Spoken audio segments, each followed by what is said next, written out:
The Flyin Lion says, boys, hell is real. 2023 Supporter Shield champs. So glad that I can be back with people who know that it's a Flyin Lion. It shows how much we all love this club. Yeah, just a fan of the sport, you know. It's definitely tougher to be an academy player than it is a pro. Soccer's my favorite sport now. Jersey swap. Car of the week. Trivia question of the week.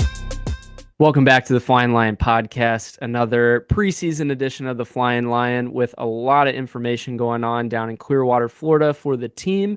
For some guys just making it down to Florida. We have a special guest to the team coming in. Everyone was waiting on, if this guy was going to show up or not, but Lucho, he's joined, Sam. He's there. Spoiler there. But how are we doing tonight?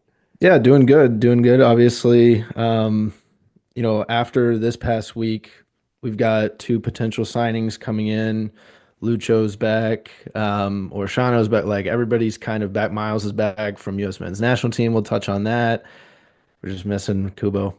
Dude. I think that's the big question mark there. I know Laurel, I think today or yesterday, had answered some questions. So we'll touch on, what kind of she talked about in her interview on Twitter. But yeah, still some things up in the air, obviously, roster-wise, but I'm happy with what we got. You put out the lineup, got a lot of great feedback on that. People are really excited and trust the roster that we have right now, but obviously we want to perfect it. So everything can be improved. Yeah, for sure. And, even in doing this a week later, we have so many roster updates, so we'll go over that. Different roster rumors, like Sam had mentioned, the two guys that are rumored in right now. We do have another trivia question for you. So it's been a little bit since we had one First of 2025. First of 2025. So we're excited to share that, have you guys answer it. We'll talk a little bit about FCC 2 and their schedule that just got announced today, some FCC 2 signings, and then we'll talk a little bit about the preseason game that we had this past Friday and what it means on the season. No, I'm just kidding. This one preseason game, it means a lot, guys. But yeah, we got a lot to cover. Like I mentioned, with roster updates, we did have, like I said in the intro, Lucho that joined was the big one, obviously on Sunday. So yesterday, he finally showed up. He did his medical in Cincinnati, but he's with the team. Everyone's kind of zooming in on the photos and seeing, the hair's new. He's got some different accessories on his hands that maybe weren't there in the past, but he's there. We don't have Yuya Kubo. There were the two trialists, from last episode, if you missed it, that are joining the team. So Nico Hamalainen and then Abdi Salim, both of them played in the preseason game. And then we did have one not named trialist. I mean, it was just named trialist, but we had some friends, shout out to the y'all guys for figuring this one out. But Nolan Adnan, a former Stanford midfielder that was playing with the team as well, trying to look for a spot, maybe a fringe, I would say FCC 2 guy, maybe some minutes on the first team. So those are kind of the guys that had traveled down. Alvaro Barrial did not make his way down to Clearwater. He's going to Santos. This was confirmed as speculated. We discussed it a little bit last week. He did get that extension, Sam. We talked about it last episode. What were your thoughts on what went down with Santos? Yeah, I think everybody was kind of happy this is the way it worked out, right? I think both parties wanted, him to have the potential to come back to FC Cincinnati if he wanted to. Obviously, last episode we talked about he actually exercised the thought of hey, I want to come back. I want to be a part of the squad, but just how the MLS works, we couldn't really fit him in this season. So allowing him to sign, hey, let's put that extra year on the contract. And, if you hit certain requirements over in Santos and you love it, then if they want, to keep you, they'll keep you. So pretty cool that as of today, it was just announced Neymar Jr. is going back to Santos. So Barrial will be playing with Neymar, that's pretty cool. One flank, left wing, you have Alvaro Barrial, FCC legend. On the other flank, you have Neymar. So dueling wingers, yeah, pretty crazy. So as you mentioned, though, with this deal, there is an obligation to buy. If you play 65% of the matches for Santos, it would be about a $4 million buy option for them to, obviously purchase. Hopefully that was the big concern is hey, if this guy's a free agent, Why doesn't he just sign on a free? So it's Yeah. good that the club extended it. Obviously, Chris Albright knew this. Everyone was freaking out about it, but he knew, he knew what was going on. He played in 75% of the matches last year for Cruzeiro. He did come off of a double hernia surgery in December. So we'll see how many games he plays. Sam, my question to you. We have now Barrial with this injury potential thing, and we have Neymar, who has historically been an injury guy. Who plays more matches for Santos? Oh, that's interesting. Ah, man. Gotta be I think I'm Barrial, gonna go right? Neymar. I think I'll go Neymar on this You're gonna one. say Neymar is gonna play more? I'm gonna say Neymar plays more games than Barreal, only because he rejuvenates himself. He goes back to his boyhood club, and like you said, the dude's Barrial's coming off double hernia surgery, right? So this was in December. So I would give him a little bit of time. Got the whole year. I Not the whole know, year, but the track record for Neymar, put it in oh, it's terrible. context. Al Hilal, he played like 40 minutes or something He ridiculous, won a like trophy. before his ACL. Yeah, he sure did. But I mean, uh, again, we're not going to cover Neymar too much on this podcast. But yeah, I just thought that was a funny kind of who plays more matches. I think he's Hey, going to trigger that 65%. let's put that poll out. I think that would be a Oh yeah, we could put good it poll. out. Look for that poll out Yeah. today when you listen to this. Absolutely. We'll get into the Lucho thing here. I think this is a good point to cover it. Sam, business decision for him showing up, or is he all in with the club now? Have they made their peace? I think it was reported that him and Pat had met down in Florida. There's got to be some sort of resolution. I want to hear your thoughts, and then I'll give you mine. Yeah, I know we had I mean, touching on it the whole offseason so far, Lucho not being with the team or wanting to leave the team or, what's going on there. Obviously, he wants to go back home or go close to home. So I think it is more of right that family situation that we were discussing. But I think he's the type of guy, and I don't know, you can't really speak for him, but like what we've seen, right, from FC Cincinnati Lucho, I know there were a lot of people that were like, oh, he's going to be the DC United Lucho, right? But the FC Cincinnati Lucho, the MVP Lucho, the 33 goal contributions Lucho, in my mind, I think once he's back in training, like he's focusing on training and working with his teammates and working on his body. Now, however, like whatever his agent wants to do for him, that's like the agent's responsibility. Lucho's responsibility is now to be in training if he's there and to focus. And I believe he's, I'm not going to go one way or the other business. I'm going to say more business decision probably than all in, obviously. But I think when you're there and you're a professional soccer player and you're there to train, it'd be a stupid decision to not at least work on yourself while you're there. And he's been with the team for what? This is his fourth, fifth season, right? Mm-hmm. So, you've been with all these guys for how long? You want to catch up with them too. Nothing tells me that he cares about those guys, though, based on his comments that he makes right after the game. He's emotional, right? And he wears his heart on his sleeve. But coming out of that moment, you're thinking all offseason, like you're more than likely pushing for this move. It never comes. And he's just like, well, I don't really have an option. I got to go back. I don't want to keep losing money. It doesn't look like things are going to materialize. Who knows the back conversations of, look, we're still trying to make this work potentially for you. Just come back and, we'll try to make a resolution. But how does that affect the team? And if this is your captain, what kind of example does that show for your other players? To a lot of people's point that I've talked to is like, do you give him the armband, in the preseason? Like, I think that's a bigger question, right? He shows up late. Yeah. You keep giving him these royalties, and I don't know.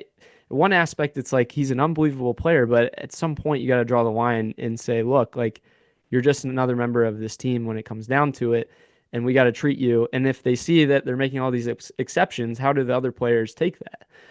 So it's a really double-edged sword. It's a very, I don't know, I've become kind of numb to it, like one person had described to me as well.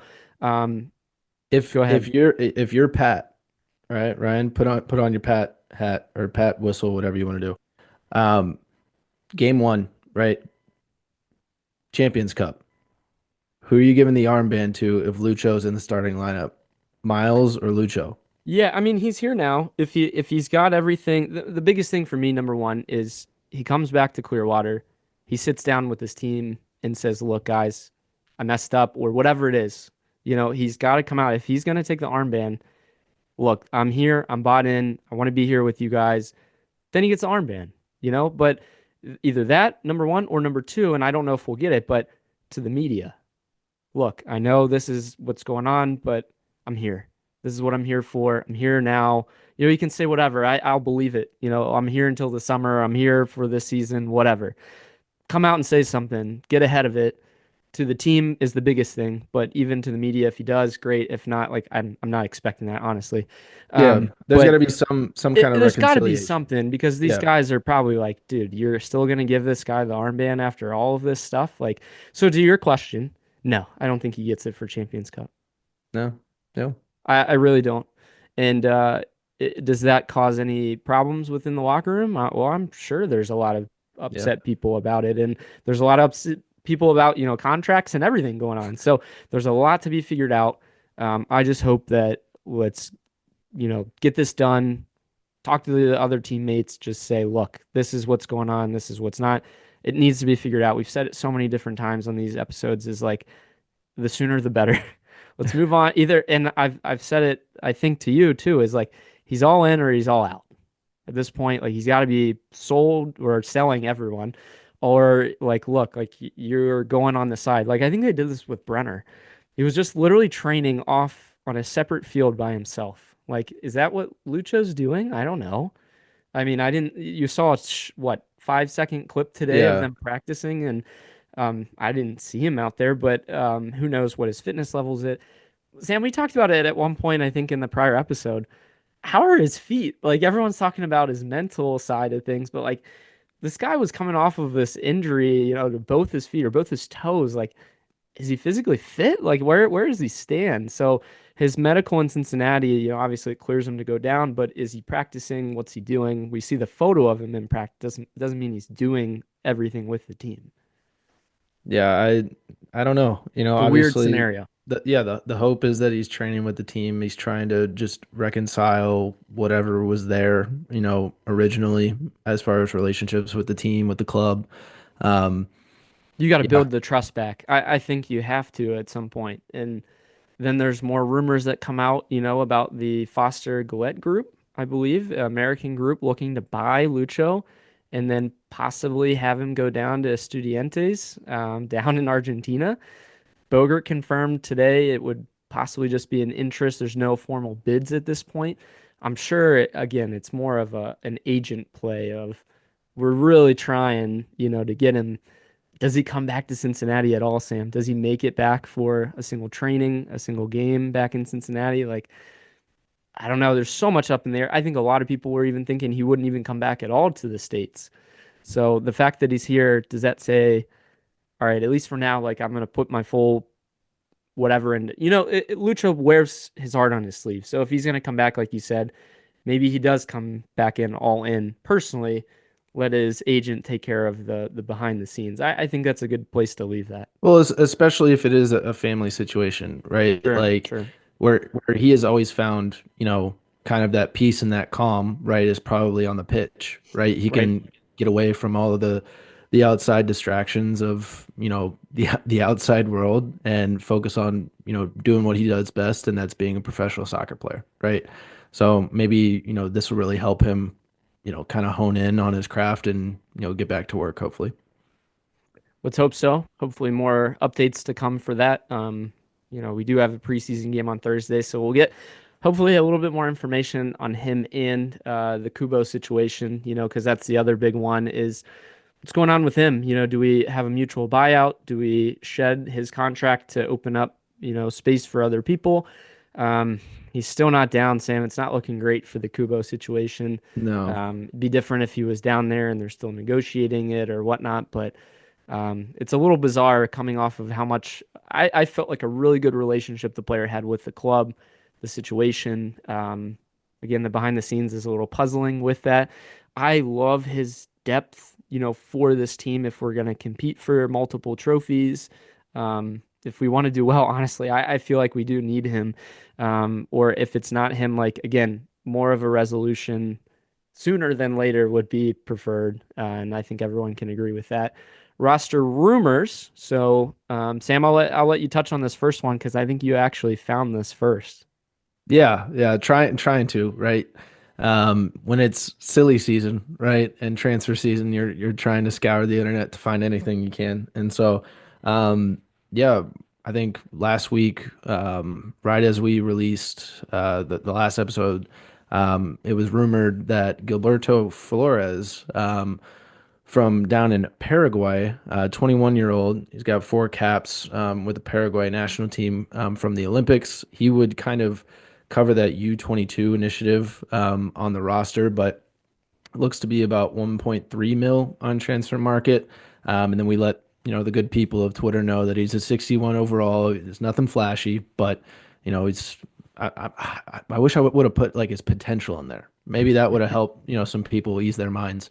But yeah, literally the tweet that I was looking at was tweets of like radio shows right down in Paraguay of I think his mom, his former coach, and his current coach were all interviewed on this radio show talking about his move to Cincinnati. And so they were talking about his presence as a player. And so I think Tom had finally reported on it earlier, this last week, and said that details are kind of being worked out, but they're close to a deal. So I think everybody kind of thought that it was him that was the trialist, right? But unfortunately, he's still kind of training with his team down in Paraguay, and we'll see how that deal shakes up. Yeah, I think of the two, this one was put more as a closing in on, the deal. The other one being more of a finalization of the deal. Yeah. Would kind of explain why he's still training maybe with his squad. I hope it goes through because, by all means, and what you go and you look real briefly at, some of his statistics, he's had a pretty solid season. He's obviously on the Paraguay radar for the national team. Hasn't quite made it to the national team yet. The Olympics is slightly different, but it is in their future. He's a solid, pretty strong center back, good size. He has a 73 overall potential for FC 25, Sam. I went and looked it up. So again, yeah, for everyone that wants to know, this guy's going to be a rotational guy. He can spot start. Hopefully he's going to learn under some solid center backs that we have. So that's exactly what you want with a U22 initiative guy. And with multiple competitions, you have Hagelin, you have Powell that can fill in, you have Yedlin. And then if you had Flores, I think that would be huge, maybe even the trialist. So we're starting to add some, hopefully, center back depth. Another guy that, again, if it is to bring him in and he's a young player, like you want him in there sooner than later to learn from Miazga. How do I play with Miles Robinson? And to learn the league, get up to speed with how does the MLS function. So hoping in this next week that gets actually finalized. We see him starting to train with the team, but that's a promising one. So good find on that. The other one was Lucas Engel. So this one I'm very excited about. 26-year-old left wing back from Denmark. He had 53 appearances with Middlesbrough last season in the championship. We wanted him back in 2023, Sam. It looked like the club, as Tom Bogert had reported, had some interest. He seems to kind of fit like a glove for our left wing back spot. Some other guys you bring in are either more attacking based or more of a defensive traditional left back. He's played left wing back. Now, the really interesting thing about this, if you go and you look more about him, he's a former center forward attacking midfielder. He was a number 10 on his team before. So this guy's got some offensive prowess to him. And honestly, for a left wing back, bar y'all, Assad, like what have we done? We've dominated the left wing back. So I really look for Engel to be a key part in this team. Getting this over the line, again, it's being finalized. It would be a loan with I believe, Sam, you can confirm an option. Yeah, there's a buy option. Yeah. Which would be huge. Again, he's 26, so he's molding right into his prime. He's $2.2 million on transfer market, 70 overall on FC 25. So solid player. I think he'd fit in great on this team and bring, honestly, like I had mentioned, a huge role to this roster. And service, even into the box for Denke, getting up and down the line, and then connecting with the midfielders. I think this is a solid player overall. Yeah, absolutely. I think it's funny, you mentioned his career trajectory that he's had. It's almost the opposite of Orshano, right? Yeah. He started up top and, now he's back and left wing back. So obviously this is going into, after signing, some center back depth, some midfield depth, obviously Denke up top, left wing back. That was the big glaring hole that we had yet to fill. Was it going to be Barreal?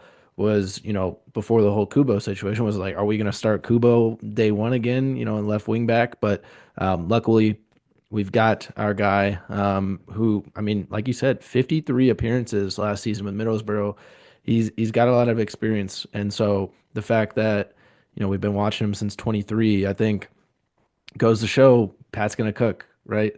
Let Chris cook, let Pat cook, like let everybody cook and let them kind of do that scouting job. And so, yeah, I think I'm excited about the player. I know a lot of people were, I don't know, hesitant about the signing, right, on Twitter a little bit. Well, so to kind of explain it, why would they get rid of this guy? If his trajectory is up that way, like he's not finding consistent starting spots or even Current appearances squad, for yeah. Middlesbrough right now.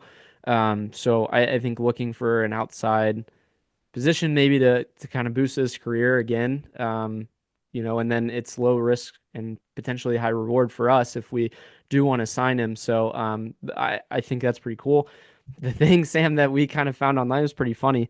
The guy has a Lego tattoo on his left thigh. It's pretty funny if you want to go and see it. So big Lego fan. Maybe he might have to go visit, the Lego World or something when he's down in California. Or do they have one in Florida too? I think it's just California. Yeah, I believe it's in Florida, Orlando.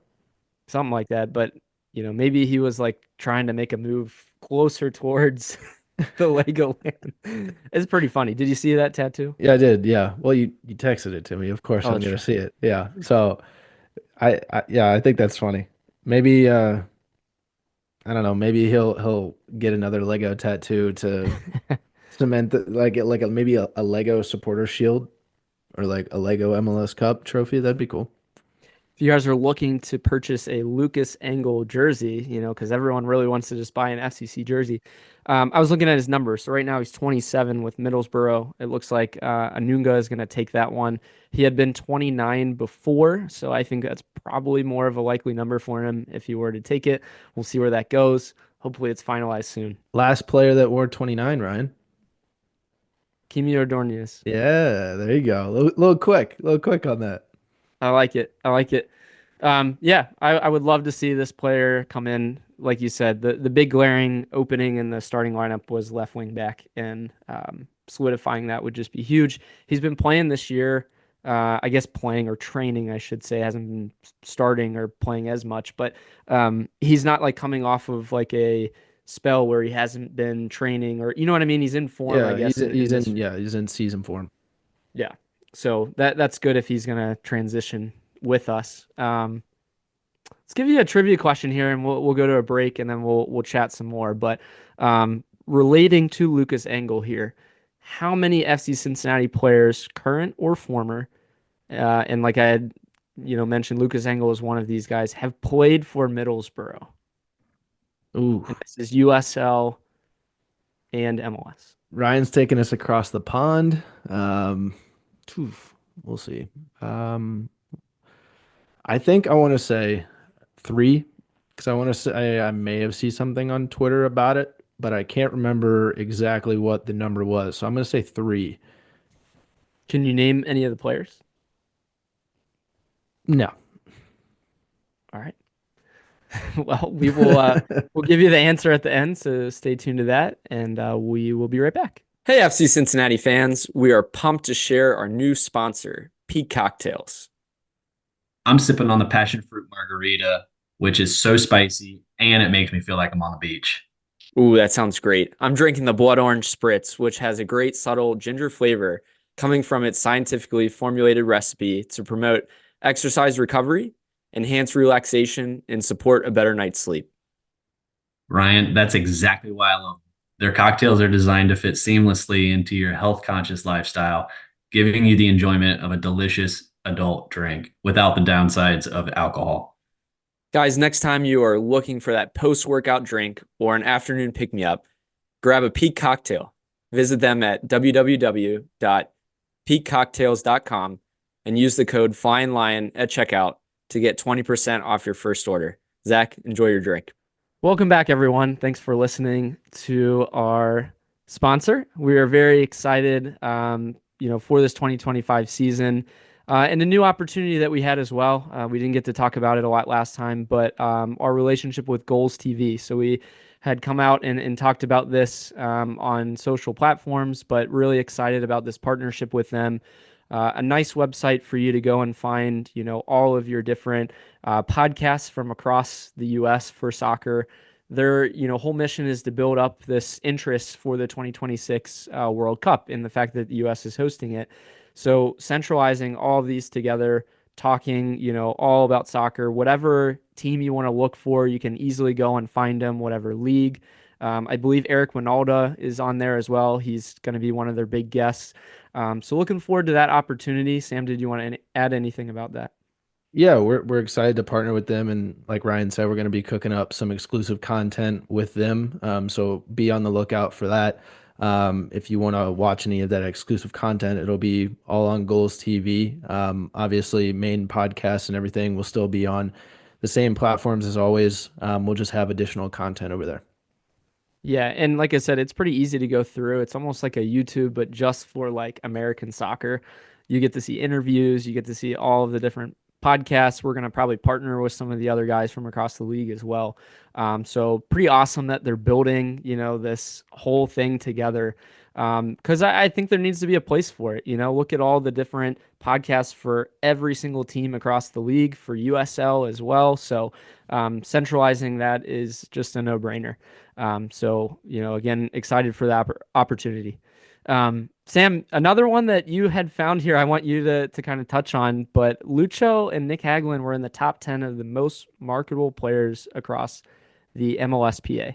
Once again, you scour social media, Instagram, Twitter, and you're bound to pop on something. But the MLSPA, before they posted it on Twitter, had posted something on Instagram, and I was luckily able to grab some screenshots and things before they posted on Twitter. So we actually beat them to posting their own post on Twitter, which I thought was pretty funny. But yeah, like Ryan said, Lucho and Nick Hagelin were in the top 10 of most marketable players in the MLS.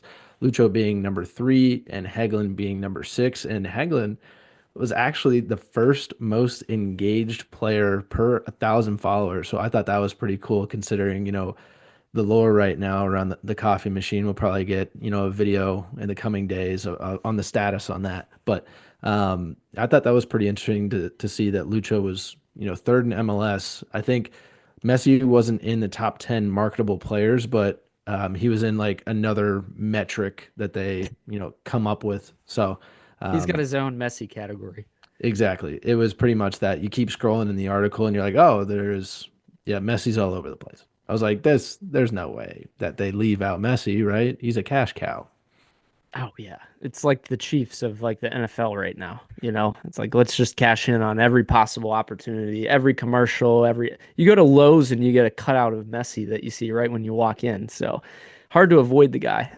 But yeah, no, I thought these numbers were fascinating, especially Nick Hagelin for like most engagements per 1,000 followers. Nick is big obviously here, but apparently he's big throughout the US and for the MLS.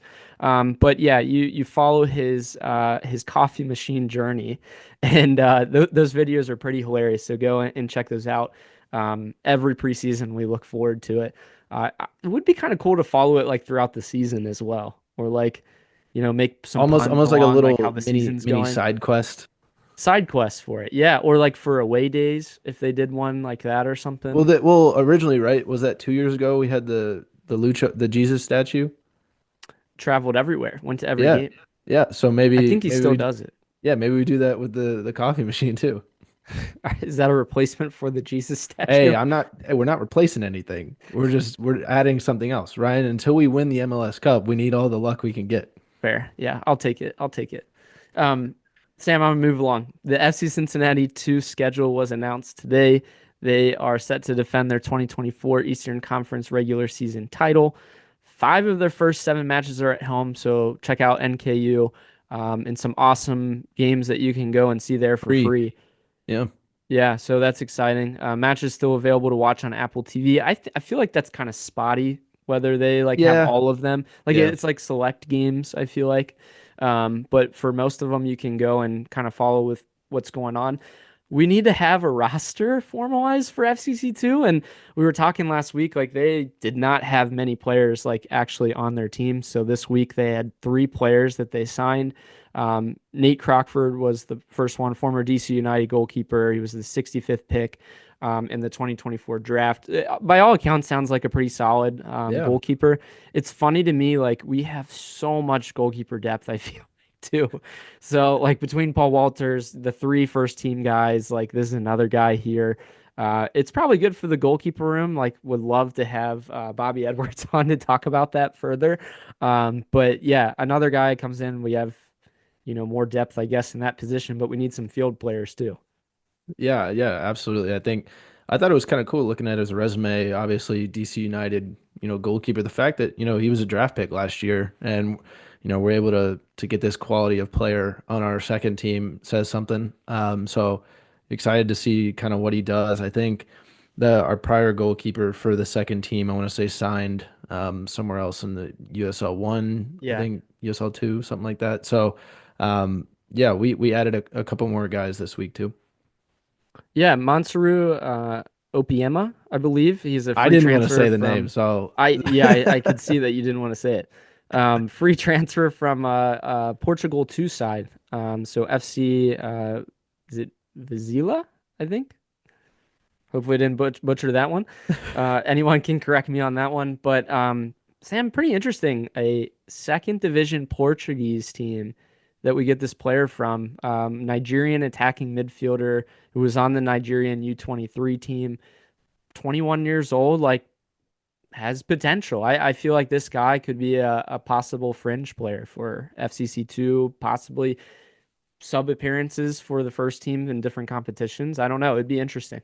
Yeah, I did, see a couple tweets of people that do cover, Portuguese soccer, and they actually were commenting and saying like, "Hey, FC Cincinnati is like this kid's got a bright future, being 21 years old. He's got, some good talent and just needs, minutes, right, somewhere." And so, yeah, it looks like on a free transfer, we're able to sign this guy, bring him to the United States, and add him to the other, Nigerian that we have, in the first team. Hopefully, he can kind of learn some defending from Obi while still, focusing on his attacking skills as well. See a future. I mean, obviously, I don't know how long Obi's going to stay, but having this guy and Obi in a midfield together, that'd be pretty special. Especially, if at the time we had Cheeto, another Nigerian guy too. But that ship has sailed. The last guy that we had this week was Zosa Manana. He's a 19-year-old guy on loan to the FCC2 team. Yeah. I didn't even know they could make loans to the second team. No. But on loan from Cape Town City FC in South Africa. He's going to be a midfielder, most likely for them. But he's part of the same agency as Teenage Hidebe, so might have made a connection there. Again, we just need to formalize this second team roster. It seems like obviously a lot of focus is on the first team. I believe Jeff Loranowitz and Chris Albright helped to kind of make this. I would imagine Jeff is doing a little bit more for that in the scouting and bringing people in. I was pretty shocked that a lot of these guys left. They were a little bit older from last year's team. They obviously had a stellar team, so you're turning over a lot of different players, but you also have some guys that are getting some first team training and first team, if you want to call it minutes in preseason. So this will be a nice transition. Preseason game 1 comes around, Sam. We play FC Montreal on Friday. We had a interesting lineup, I think, for the first and second half. I'll give you the first half lineup first. So you had Nico Hamalainen, so he's that trialist. You had DeAndre Yedlin, Wobodo, Buka, Ben Augie, who was a guy that we had drafted. Yep. So he's a midfielder. Corey Baird, Kevin Danke. You have Teenage Hidebe, Brian Schaefer, so another FCC2 guy that has been having a solid preseason from what we're hearing. Abdi Salim and Roman Salentano. So what are your kind of initial thoughts on that? Yeah, initial thoughts. I think you're looking at the guys who have been standouts probably in training and Pat. Um, honestly, it was probably these are pre-made squads from just training at Mercy Health, right? So, hey, these guys are good to go as far as health wise and how they play together. Maybe this was the gray team, right? Or That's the true. pink team, right? So That's right. literally, That's it true. could just be that of how he put them together. So obviously some mixed, honestly, a lot of mixed, right? You got first team trialists, you got FCC2 guys, you got brand new draft pick being thrown into the very first lineup of his professional career. So a lot to say about on that one. Unfortunately, nothing to show for in the first half, but it seemed like both teams were kind of like that. Trying to figure things out, I'm sure. And like you had mentioned, a mix of different players. Um, I had to go back and look at last year. The last year in the first game, like we rolled out a pretty similar lineup to what we did for the beginning of the season. So there's different philosophies on what you can do with it. You're kind of short on some outfield players too. So the guys that you have in the first half, like I would expect, like we didn't see Sergio Santos in this. We did not see Luca Orishano, who had a knock at the time, but is now back in training. So there were some guys that just, were not even a part of this at all. But it was interesting to see on the flip side, the second half, you had a lot of the FCC2 guys. The exception to that was, I would say, Brian Anunga. Would you agree with that? He was a guy that I would have thought maybe could have started, in maybe Ben Agui's spot, or who knows, maybe they just want to get these guys in there and see how they fit with the first team players. But a good opportunity nonetheless for these youngsters. And we see that we get a game-winning goal from one of them. And it is not the Shirilla that we think it is. Yeah, I thought that was really cool that Andre Schurrilla header goal, off the corner. I thought that was brilliant, right? I think I mean, can you remember the last time that we saw a header goal, right, from an FC Cincinnati player? I mean, Well, and if you look at who serves the ball in, it was Mamba Dem. So yeah. he's a striker, but he's taking the corner kick on this, which I thought was more fascinating. Yeah, I mean, once again, I think so. Pat on his goal had said post game that he took the goal really well, and he's like, this has kind of been a lost art. Like nobody really heads the ball in like this anymore, and so he was like, it's kind of refreshing to see this because you don't see a lot of players that can finish that playoff the way he did. So yeah, I think everybody kind of echoed that of what Pat was saying. Did you learn from his brother? What do you think? I His think brother's Stefan pretty gave good him with a his little bit feet. of crap. Like you scored for the first team before I did. Oh, I mean, there's a little, I'm sure something was said in the family group chat, right? Yeah. Well, it's funny to me. So obviously these guys come from Philly, and if you thought about if those two stayed in Philly potentially, you had the Sullivan brothers and the Shirilla brothers. So now we potentially have the Shirilla brothers against the Sullivan brothers. So I think that's something to look out for in the future, assuming hopefully Andre makes it to the first team. But that would be kind of cool to see. That's a little sneak peek there in the next, 2 to 3 years. Not even that, honestly. Like if we think about preseason, like there's a potential they do that, what, 2 games from now as well? Yeah. So look out for that. That'll be interesting. CF Montreal did have some of their starters for the first half. Otherwise, a little bit of a rotated squad, similar to what ours looked like. So it wasn't like we were playing a nobody squad. Montreal will be an interesting team coming up. We'll see. They've pieced together some younger guys. They did get Jalen Neal from LA Galaxy. They're trying to piece together a lot of young players, which I think is a better fit for their manager, who again Yeah, was they a lost Crew some 2 coach. veterans. Yeah. Yeah, so we'll see what they look like this year. They're always a wild card in my opinion. But yeah, we wanted to shout out Carter for the live blog. We don't get the stream of it, the video stream, but the live blog and a little bit of the comedy that comes along with that is much appreciated. For all of us FCC sickos that just want to know every single minute of the preseason It's game a number one. different type of gravy when you're reading about a goal and you get excited about reading about a goal instead of Oh seeing. yeah. Yeah. Yeah. And then you see it and you're like, wow, that was You're about like, right. wow, we are back. We are so back. We're so back. You're just high-fiving your coworkers for no reason. Yeah. What It's 2 p.m. on a Tuesday. Like, what? What are you talking about? But FCC scored their first goal of preseason. Yeah, No one will understand, but it's okay. It's all good. There's more fans in this city. I was about to say Quasi- everybody listening are probably you should be Oh, soccer sick. they're probably all doing it too. Everyone was high-fiving around. They're texting their buddies. We're so back. MLS champs 2025. A 1-0 win over CF Montreal in preseason game number 1. Want to know, baby? Yeah, we'll take it. I mean, hey, the Bengals can never win a preseason game. So what That's does this tough. say about FCC winning their first? Different waters.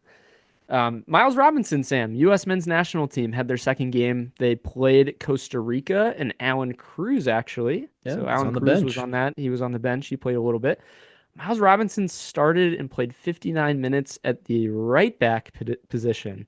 I think that was the first time that I could see that he played right back in his career from everything that did you find him ever playing right back?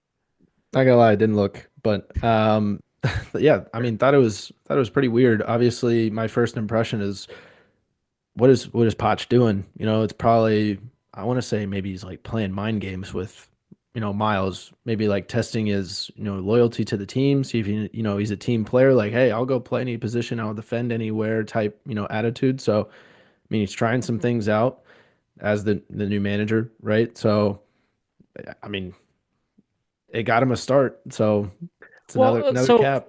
think about the system we play with, 3 center backs that are pretty spread wide because you have your wing backs that play up. So in a way, like, does he play like a hybrid, right back role? Maybe. I don't know. The way that Poch wants to play, I have 2 thoughts on it. With your A squad, when Miles is there, like, you're already thin in the back line. Like, no need to push him out wide, play him centrally because there's not a lot of great center backs besides, Ream, who's old, and you had, Trusty and all of these other guys. But, and then my other thought was, in the system he wants to play, Anthony Robinson's pushed so high up. So a lot of times, even with your right back or right wing back or whatever you want to think of it, Miles has got to cover a lot of ground. So, like you were saying, maybe he's just wanting to see, could he fill in there? It was bizarre, and I hope like he doesn't get too comfortable there because we're playing him centrally. Let's be honest, like he's not coming for Yellen's position. Yeah. Yeah, it was cool to see a part of 2 winning squads. Miles, it seems like is going to be consistently with that team. I think he showed well. March, I think, is going to be the next camp for them, and it would be an A squad potential roster to bring in. So look out for Miles joining that. Possibly Brandon Vasquez as well. He'd be on the periphery for another name that we're going to bring up. So ex FC Cincinnati players, lovely transition. We had a couple guys this week, Sam, that making some news. We can start with Brandon. He had a preseason goal with Austin. I don't know if you saw it, but just banged in a cross and just turned around and walked away like he didn't even like do it. Like it was just like so like casual. Austin's going to be a good force to reckon with. I'm happy that they're in the Western Conference and not the East. Yeah, they signed Brandon, and then after that, they go ahead and sign another club record signing dude from Granada. So, I mean, obviously their intentions, I think they spent, what, 20 to 25 mil in, I like, think, on what, 2 weeks they transfers. said, or a month or something like that? Yeah. So, Yeah, it's impressive, but again, Western Conference, hopefully, stay over there. Isaac Atanga, a name we haven't mentioned in a long time. He transferred to a new team, which is Kalmar FF, which is in Sweden. He was over there already, just went to a different team. He's 24 now. Like, I can't believe the guy I know, was right? like 19 or something, 20 maybe when he was with us.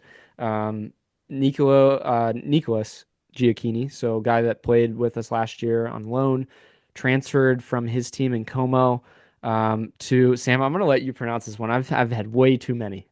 Yeah, Alsteris Tripolis. That was impressive. So a Greek squad that he's moving to.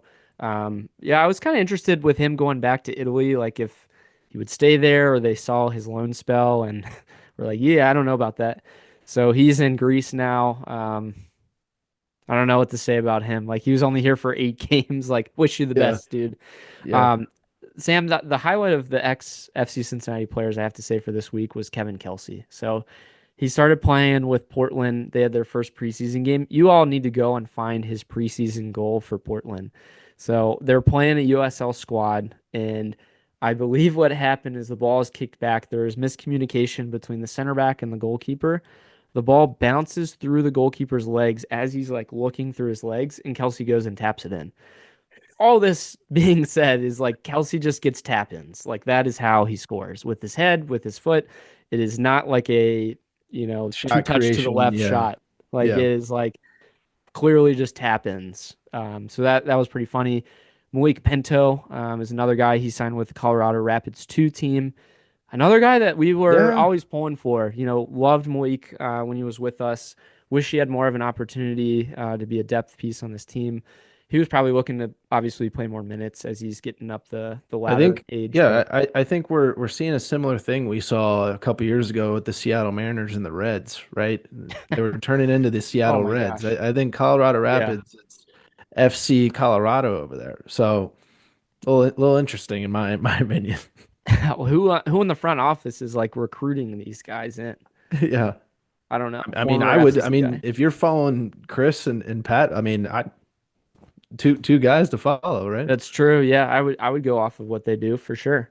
And then Yamil Assad was the last one. He's rumored to have some interest from a club down in Argentina. No surprise there. Just another guy that, it sounds like we had offered a supplemental roster spot. It just didn't end up working out. He wanted a senior roster spot, and he probably deserved a senior roster spot, let's be honest, based on his performance.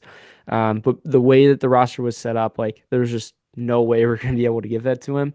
Again, how's that going to affect like Lucho and friends? At least he's got Orishano. He's got another Argentine guy, but it'll be interesting. Yeah, the whole Lucho and friends. I mean, it was good while it lasted. Um, It's like Mickey Mouse Clubhouse. well, yeah, I mean, it's like your favorite, show, right? That could be canceled after 2 seasons, right? That's such a good description of it. I love that. I think, yeah. I mean, that's really what it comes down to. Should we make a graphic with Lucho and all his friends? That would be pretty funny. I'm not gonna lie.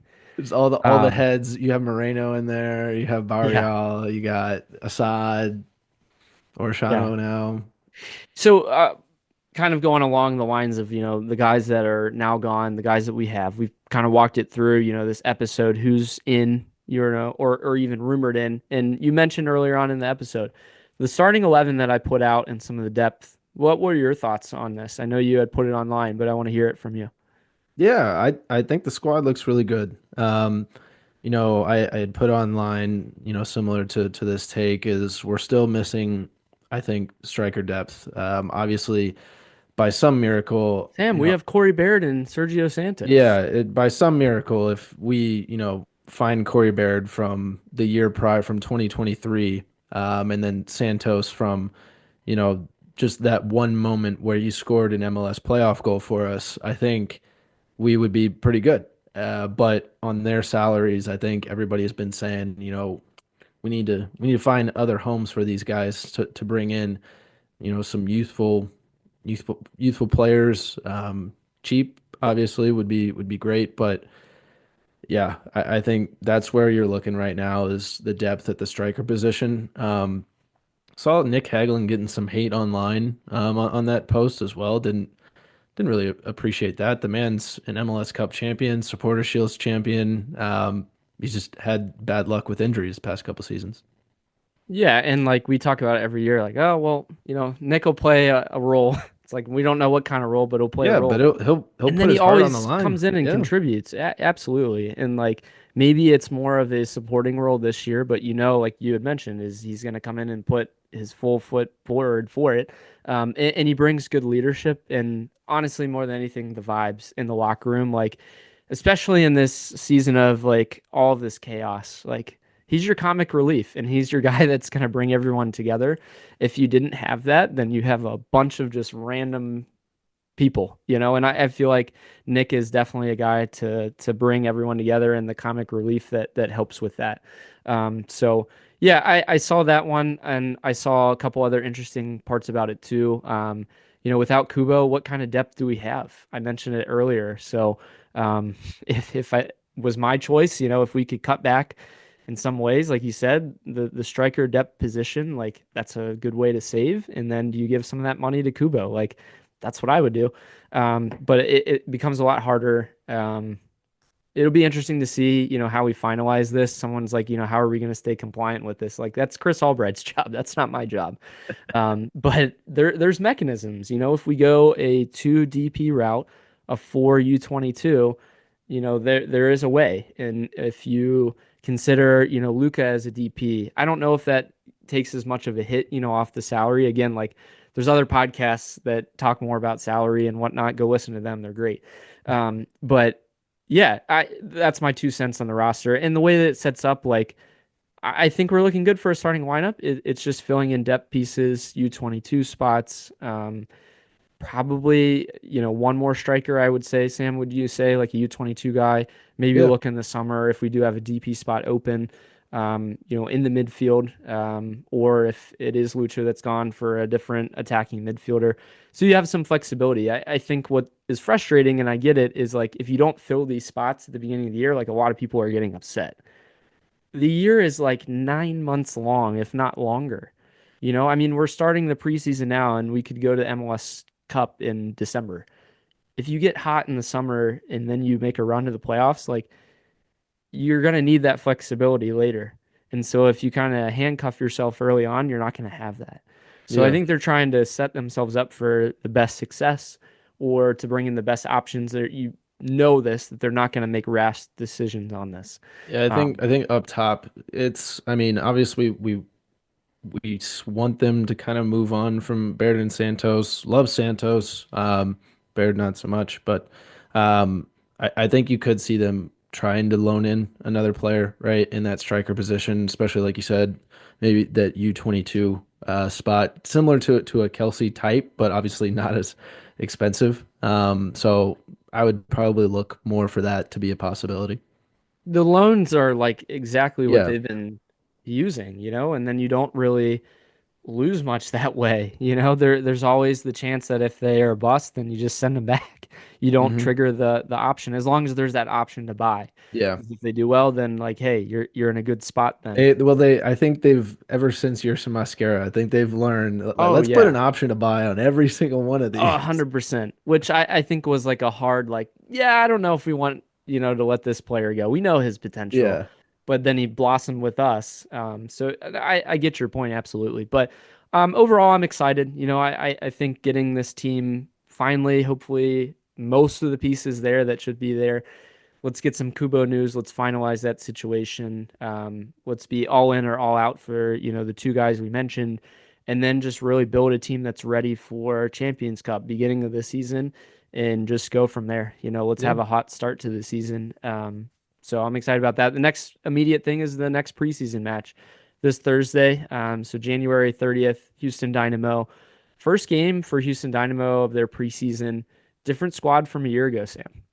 Yeah, absolutely. They're missing a lot of key guys. No Herrera, no Karaskia, and no Latif Blessing as of right now. I know there had been some speculation that he was still in Houston and could be signed back, but also no Junior Moreno, which he didn't really play much, if at all, with the Dynamo. But yeah, they have not had a very productive offseason. I believe, they signed a 36-year-old goalkeeper. And then their other, if you want to call it biggest offseason move as far as market value, they picked up a 20-year-old LAFC player off of waivers.